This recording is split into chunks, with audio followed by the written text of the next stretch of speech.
Everybody, how's it going? Here for my third installment of my NFL draft series. Starting off now with the wide receivers. Number one guy overall, in my opinion, I think he's the number two overall prospect in this whole entire draft class. Justin Blackmon, wide receiver from Oklahoma State. Um, Production is crazy through the roof. Past 2 years, he's been Biletnikoff Award winner, best wide receiver in the country. Over 1,000 receptions, over 1,000 yards the past 2 years in college, over 100 receptions, over 15 touchdowns. Guy's a playmaking machine. He just makes plays.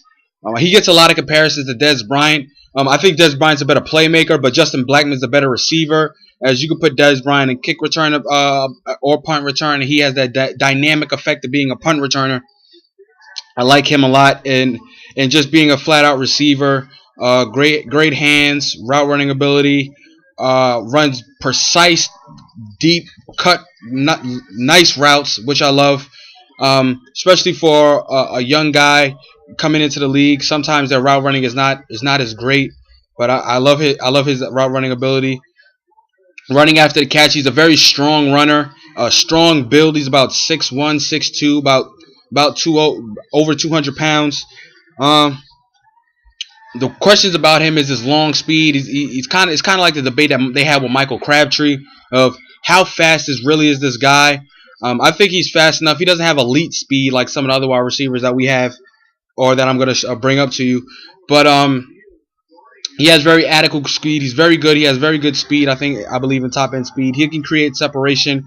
Running his routes is always a great thing. And I think if he gets in the open field, he'll be able, with the strong runner that he is, and the good top end speed that he has, he should be able to break plays free. Like I said, I think he's the number two overall prospect, but number one on my board. Number two, going with Kendall Wright from the University of Baylor. He really skyrocketed on a lot of people's boards this year. I really thought last year he was a top 5 guy. You're talking about explosive. He's one of, if not the most explosive wide receiver that we have in this draft class. He did run 4.6 at the combine, but that's not really his speed. He actually plays faster than he does run. He could take the top off of the defense. He's very good. Him and Robert Griffin III had great connection this year at Baylor, even past 2 years at Baylor. He runs solid, very good routes. You could put him all over the place. You could put him in a slot. You can put him outside. You can put him at the X. You can put him at Y. You can put him at all different spots in their offense. He's very versatile that way. He brings the dynamic ability to return the football, even if it's punts, kicks. He's just an overall playmaker, very explosive. He's a guy, if you don't get a hand on him, he can take a slant and take it the distance, just with the kind of speed that he has, game speed that he has on the field. And I just like this kid a lot. Very good hands, like I said from before. So he's a guy that really rose up on a lot of people's boards, and I know I'm going to shock a lot of people, but he's my number 2 guy. Number 3 is Rueben Randle from LSU. He's the guy who I thought coming in was probably 1A to Justin Blackmon. But like I said, Kendall Wright came up and had a very good season, and I just kept watching more film of Kendall Wright, and I fell in love with him. Rueben Randle, to me, he didn't have the great numbers that he had this year due to the fact of they really had quarterback issues at LSU.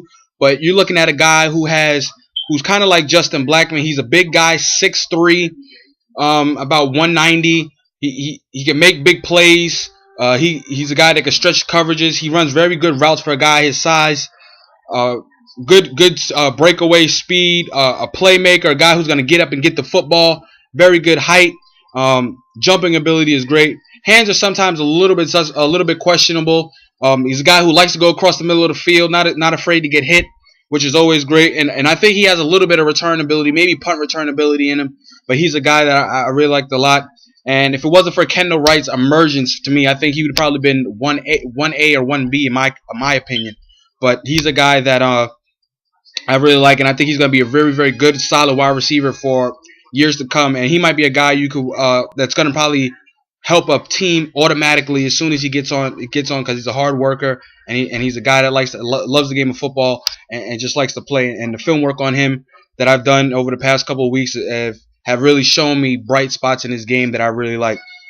Number four, in my opinion, is Alshon Jeffries from South Carolina, a big body kid, a kid for who's at South Carolina. Once again, had quarterback issues as well, but was still productive in everything that he did.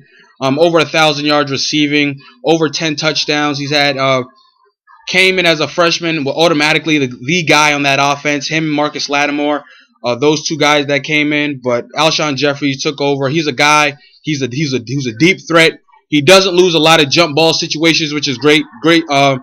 He was a little big over. He kind of looked like a tight end. He was about 230, 240, 230, 235 around that range, I would say, this past year. But he came into the combine, which was a very good shock to me. He came in about 215, which was huge, and that's probably going to help him more because he's a guy that a lot of people don't like his short area. He doesn't look like he's a guy who can run intermediate routes well, but I think when I look back at the film, he ran a lot of nice in cuts. Slants over the middle of the field. He's a big body. He likes to rough it up in there a little bit, and he's a very good blocker, which is also a little thing that wide receivers don't really do coming out of college. They're not known for being great blockers, and he's one of those guys. I think he's the number one rated blocker when it comes to wide receiving. And like I said, the big playability that he brings, and he has very good top end speed. Maybe you don't think about it because of his size, but he has very good top end speed, and he's a guy who I think can affect the team and help a team immediately, especially with his red zone capabilities and being able to get the jump balls and having jump ball situations. My number 5 guy is Michael Floyd from Notre Dame. He's one of those guys where I like him, but then there's things I don't like about him. Like he looks like Tarzan. He plays like Tarzan as well. But there's things that I kept watching during film. He ran a good time at the combine, but when you translate and turn on the film, it doesn't look like he runs as he ran in the combine where he was running on field turf. When his football speed and his track speed are two different speeds. I don't like he rounds. He's not a very good route runner. He's a great guy after the catch. Very strong runner. He improved that a lot. A guy who I think could become a kick returner or a punt returner. That value helps him a lot. But his route running ability is really suspect at times. A lot of times he likes to round off his routes. If he's running like a post or he's running like an in cut, he likes to round it off instead of being sharp with his cuts. And especially in this league, if you round out your cuts a little bit or your routes are not as precise and clean, DBs are going to jump all over that. So he definitely has to work on his route running ability. I think out of all the receivers, he has the best upside or the best potential to become a star in this league. He has great size. Like I said, I think he has very great top end speed, but sometimes the speed doesn't translate into the game in game situations. But I think Michael Floyd, with all said and done, he may have being the best guy out of my top 5 when it comes to being an NFL star in this league, because he just brings all the quality that he have. He just needs to bring that from the field from either the combine workouts and translate it onto the field. He has a little bit of off the field issues, which also dropped him in my opinion. The DUIs and things like that, and he's been a little injury prone since he's been at Notre Dame. I think he's had a dislocated shoulder, hurt knee, so that's also a thing that really dropped him in my opinion. But like I said, he has the best upside out of all the wide receivers in this draft in my opinion. My biggest faller is Jeff Fuller from Texas A&M. I liked Fuller a lot coming into this year. I thought he was going to be a guy who I was going to put in my top 5. And looking at it more, he had a fantastic junior year. I thought if he would have came out, he probably would have been one of the top wide receivers taken. But he came back, and he did have solid numbers. But looking back at the film, I think he has the same problems. I don't know how fast he is. Sometimes he shows great speed. His hands are inconsistent at times. His route running is not as good. He's a big, strong guy. He's a guy who he's going to be great in the red zone, along with the guys like Justin Blackman, Ruben Randall, Alshon Jeffries, and Michael Floyd. But sometimes he just loses concentration, and it's just a lot of things about him that kind of took me the wrong way. But I think if I'm wrong about this kid, I'm wrong. Like I said, I liked him last year. I thought he was a top 5 last year if he would have came out. But he's a guy that really fell in my opinion. And maybe it's because some of the other guys pushed up ahead of him. But he's a guy, in my opinion, that fell. Underrated value pick, a guy who you should really look out for in the later rounds. B.J. Cunningham from Michigan State, a guy I always loved. a tough kid, a kid who's got very good speed, great hands. He became Kirk Cousins' #1 target, one of the best receivers in the Big Ten. Just made big plays. He's a guy that's a playmaker. He has sure hands. He's always the guy that he reminds you of, where he's that guy that you go to in a go-to situation where you need a big catch or you need a big third down conversion. He's a guy that I think you can always go to. Plays bigger than his size indicates. He loves to go up and after those jump ball situations to come down with it. And he's the guy that I think in the later rounds who could be a real steal in this draft for any team. I think his main position is more of a flanker. Maybe he could play a little bit of slot, but I think he's a guy that's more of a #2 wide receiver who could be a constant 2, and maybe for a subpar team, he could probably be their 1, but I think he'll excel at the wide position. My sleeper pick, I have 2 guys. Guys who are actually top 5 in my opinion, but due to injuries or due to other circumstances, they're going to fall in this draft. Starting off with DeVere Posey from Ohio State.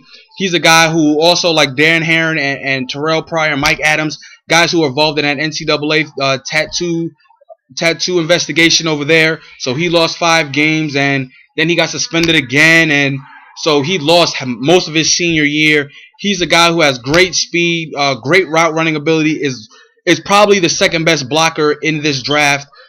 He's a guy that has all the tools and has tremendous upside, who's a guy who can play the X position as the split end position as well.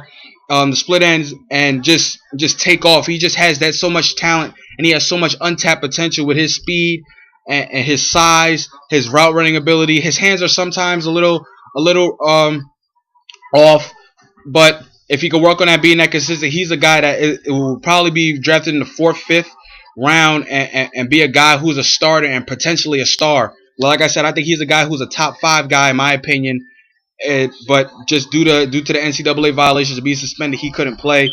And my last sleeper pick is Ryan Broyles from Oklahoma. Tore his ACL late in the senior year. He's a guy who I think is kind of a Wes Welker, Jordan Shipley type role, Danny Amendola. He's a slot guy, but he also brings that extra value in the kick and punt return game. He's a guy who runs great routes, great hands. He's a guy who's slippery. He's a guy that doesn't like to be hit a lot. He avoids a lot of first hits. He's a guy, when you get him in open space, he's a guy that's going to make you miss. He has very good long speed, but the knee injury, the torn ACL, is going to be something that is going to scare a lot of teams off.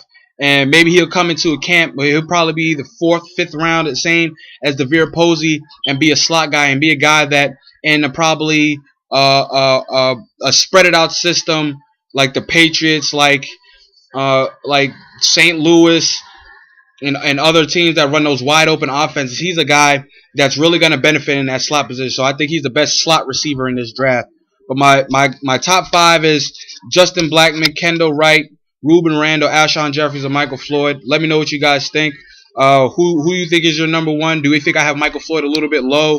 Who's your sleepers? Who's your biggest faller? Your overrated guys? And I'm going to talk to you guys later. Look out for the tight end video, which will be out next week sometime. And I'll talk to you guys later. Thanks.